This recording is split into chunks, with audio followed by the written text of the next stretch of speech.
Welcome back to Stationeers. And from last episode, if you remember, I was going to move this furnace. I've just moved it up there a little bit. We'll come back to that in a second. There's a few updates I want to cover just before we get on to the main topic of the episode. First of all, in here, there is now a new type of filter. That new type of filter is right here. It's a heavy filter, 100% right now. So let me just make sure, does that actually fit in my suit? It does. So the heavy filter now will, and I'll just put this in here for now. It's just becoming my dustbin for the garbage bin for Americans. The heavy filter lasts, I think it's 10 or 20 times as long. So I'm going to keep that in my suit as that will be used constantly regardless. And that saves me changing over every 2 hours, which is what the normal one does. Okay, so that may be worth building for you. But if you're used to the recipe of the normal filter, which is just like 5 iron or something, if you want to build the CO2 filter, well, if you want the heavy one, it's going to cost you, let's have a look at the recipe, 10 electrum. If you want, oh, hang on, is this the heavy filter? Yeah. The medium filter needs constantan. So you're going to need alloys for both of those. You can make the small one, by all means. I've already made it, if you remember, I made a batch of like 100 electrum, so I had enough to make a heavy. We don't need the heavies for any of these because this actual automatic pressure system to turn this on is working very, very well. In fact, it's working really well. Slightly unintended consequences. That this pipe is essentially not zero. I set it to something like 50, was it? Yeah, 50. Such that when it gets to 50 kPa, it turns on. These start emptying things as soon as it drops below 50, it turns off. But that's slow enough. It assesses every half second or so that all these pumps turn off before it hits zero, and it comes out around 35 to 40 kPa when it opens and shuts again. That means this pipe is then pressurized still, which means it still has a temperature. So if we connect it back heading this way, let's just connect this up. So you'll see we've got O2, N2, H2, CO2. That's no problem. And it doesn't really much matter what's in it there. More to the point is the temperature and the pressure. So let's just put that away for a second. We're going to connect it in here, which is after the temperature controlled area, because this pipe, I was going to consider connecting it to a last episode, but it could be quite hot. If it's just after a furnace run, it could be hundreds of degrees. And if it is, and we just plug in the furnace, which could be accepting things like volatiles and oxygen to it, there might be one heck of an explosion, which we don't really want. So, in the meantime, I'm going to insert it into a separate pipe that arrives after the temperature control valve. And if necessary, we can lower the temperature control circuitry, which is via this. I think that means 3273. So that will be 50 degrees at the moment. I could bring that down quite easily. That will then open it when it drops below 50 degrees. Fair enough. It's currently at about 10 degrees, 12 degrees, something like that.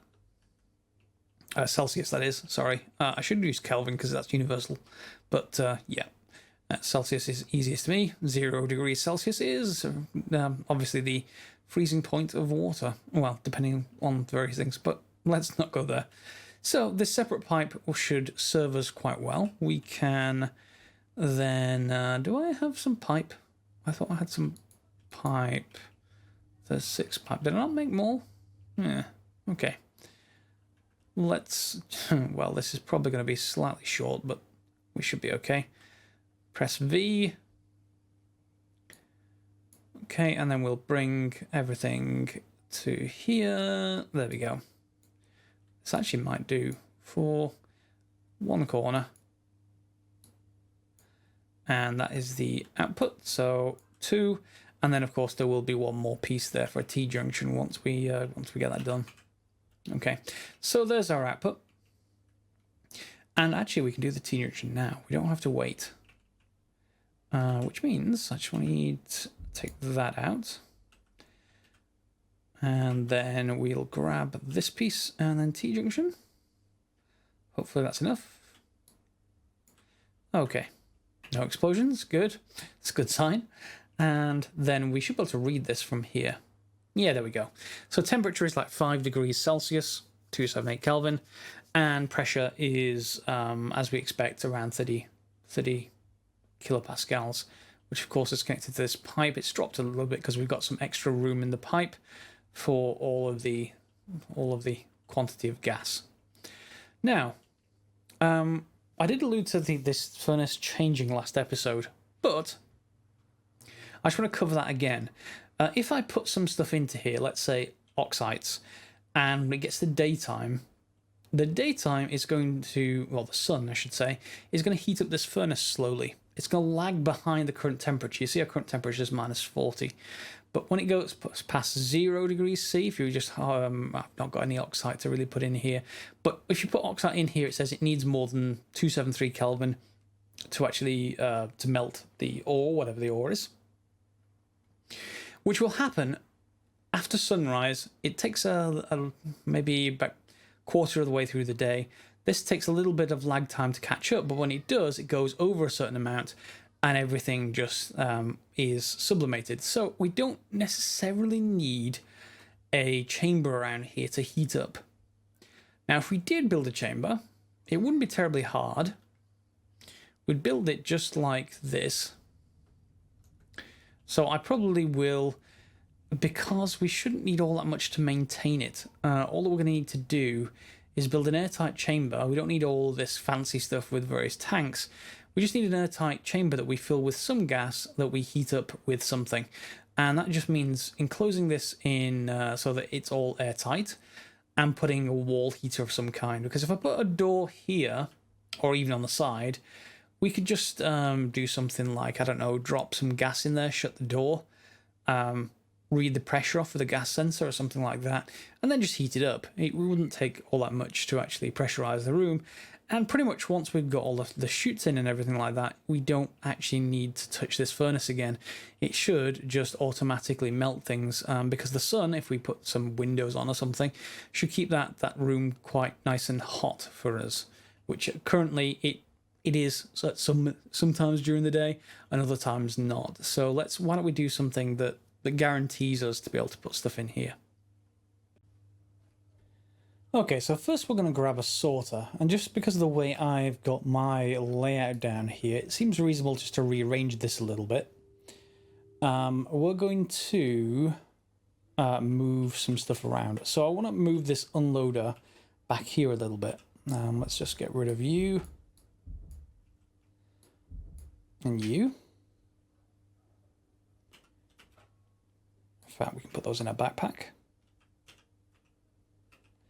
There we go. Then we can remove this. This can be moved back here where everything else is, because it doesn't actually need any specific programming. We can just reverse it this way. Okay, now this, oops, that's not actually the right stacker. Need to make sure we scroll wheel, unloader. There we go. So we will need to connect up the power, but that's not really much of an issue. We'll sort that out in a second. And what we're then going to do is unload from that into another sorter before it gets to this one that we're already got set up on a computer. And then we're going to set up a whitelist on that. Unfortunately, I don't see a blacklist option. I wish there was. That would make this a little bit easier, but you get the idea. We're going to unload, and we're going to put it into this side. Which way around have we got that now?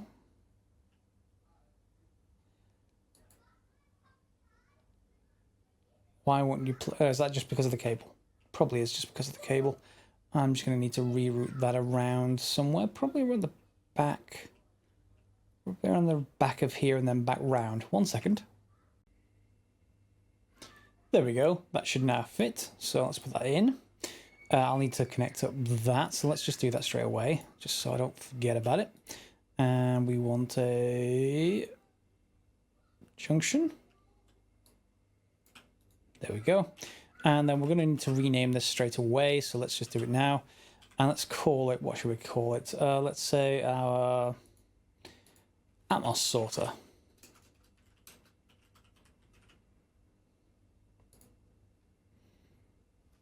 Turn you off. Okay.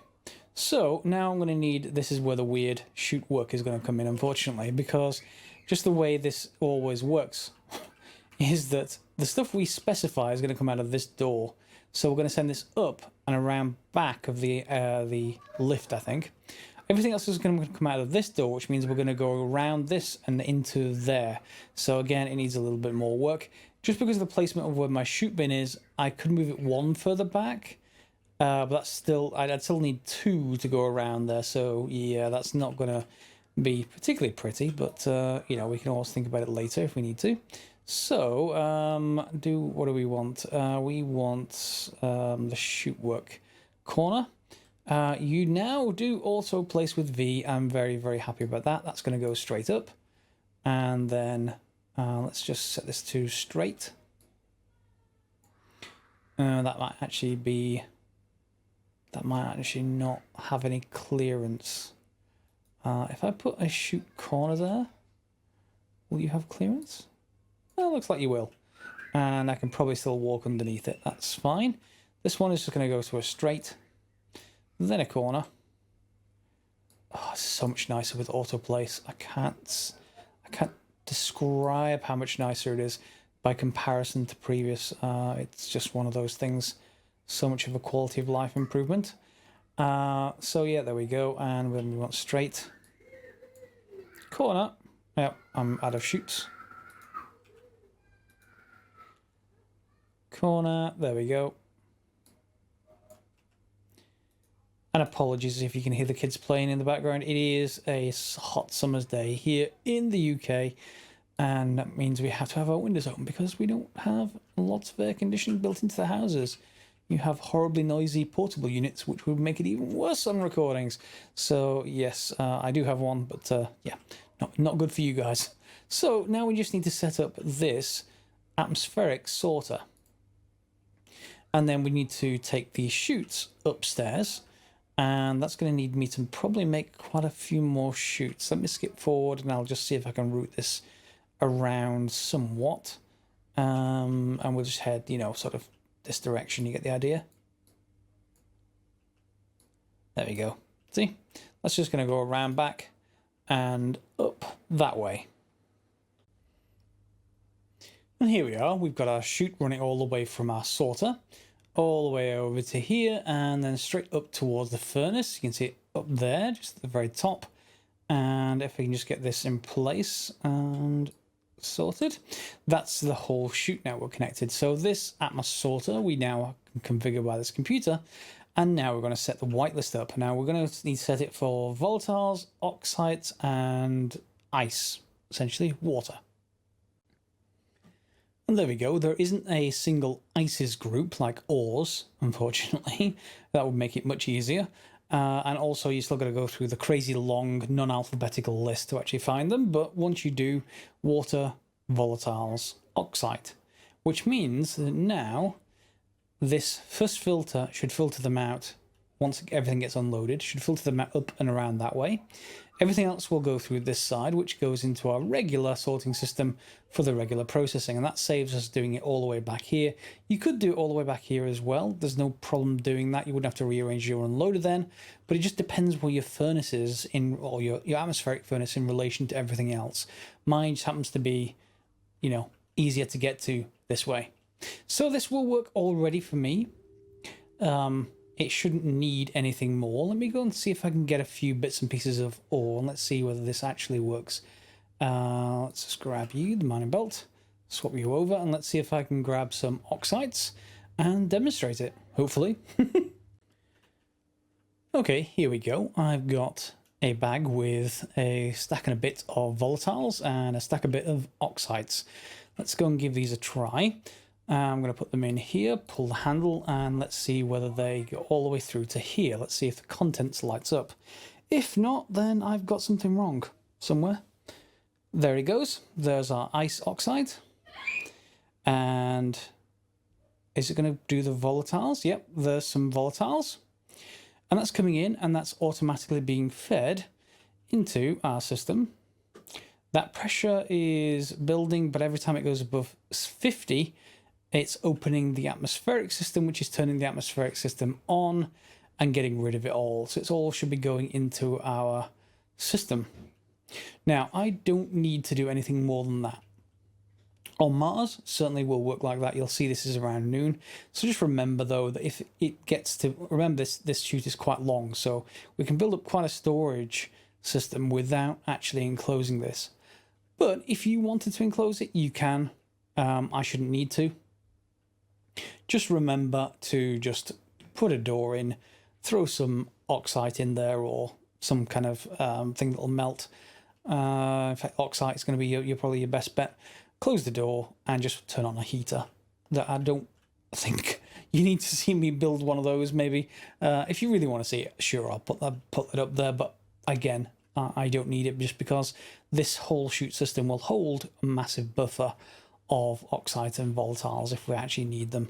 But otherwise, this is now working. It's feeding into our system. It's coming in after the temperature controlled setup, and we are done. There it is. It's at 15. Yep, I'm pretty happy with that. So we've got, again, a way to get our sorting system that we've built up over time now to automatically handle the ices. We're automatically handling the ores, although I'm still not happy with this. I still want to improve that circuitry with the good suggestions that, oh, there's my mining belt back. The good suggestions that people had in the comments. So I will do that next episode, I think. And I think I'll also take a look at this other comment that people are saying that there's difficulty making steel now. There shouldn't be, but perhaps there is. We got lots of updates since I built this in the first place. And now for the filters, if we want heavy filters, we're going to need a lot more of the various alloys, so it'd be a good time to do those as well. Now, if I left it there, it'd be a bit too short of an episode, so I did want to cover a couple of other things that came in this update that's on the beta branch. Quite a large-scale change to how colours are done. Now, we used to make colours in the tool manufacturer, which I've not really used too much this series, but there is a bunch of other stuff in there. Let's just go for, spray paint, let's say green. And, oh, that's interesting. It still makes it from iron. But in the beta branch notes, I think it's intended that you need to make the colours, or you can make the colours now, from flowers. You can grow flowers in hydroponics. Now, I haven't started the game since then, so it'd be interesting. I don't think it's going to give us extra stuff, which means it will be quite hard for us to get hold of those materials now because they're new materials. So it may only be if you're just about to start a new game, perhaps on Europa, that these appear. I don't think anything new is going to appear in these. No, we've got soybean, fern, some cereal bars, some egg cartons. I need to make a chicken farm soon as well, anyway. Now, that might be interesting. Yes, so the new way of making colours is going to be by growing flowers.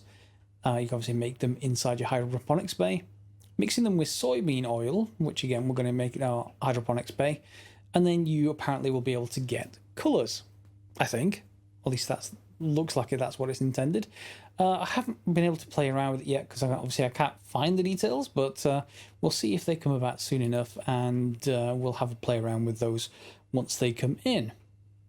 Other than that, there may be a couple of other things. Let me just double check what's on the update notes. Here we are. So here's the part of the notes I was looking at. There are recipes for flowers in the organics printer. That must be a new block that we'll probably have to create at some point in case you need to replace starting supply and survival. So that's pretty cool.